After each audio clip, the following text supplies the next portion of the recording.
हुई थी, regulation propose बनाए उन्होंने, उसमें उनका दायरा इख्तियार ही नहीं है। तो अगर पेमरा कोई स्टेप लेता है तो इलीगल होगा, कमेटी एक्शन लेगी फर्दर? बिल्कुल, देखिए आज हमने जब इस मामले को प्रोब किया तो उसमें जो चीज़ सामने आई सरेदस्त वो ये थी कि पेमरा के पास इख्तियार ही नहीं है कि वो वेब टीवीज़ को रेगुलेट कर सके। उन्होंने एक सेक्शन कोट किया लेकिन उस सेक्शन में वाज़िया तौर पर इस चीज़ का उनका दायरा कार में ना आना साबित होता है। और ये अगर पीटीए का दायरा कार तो है लेकिन पेमरा का दायरा कार नहीं है।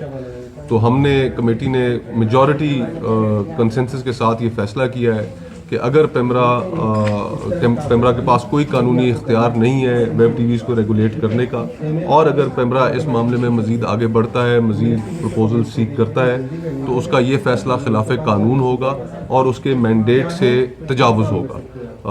तो हम यही समझते हैं कि पेमरा अब इस सूरत हाल में जहाँ पर मीडिया के ऊपर बहुत ज़्यादा ऑलरेडी पाबंदियाँ हैं, फ्रीडम ऑफ एक्सप्रेशन के ऊपर सवालात हैं, पेमरा डिसिस्ट करेगा और अब मज़ीद आगे नहीं डिजिटल पाकिस्तान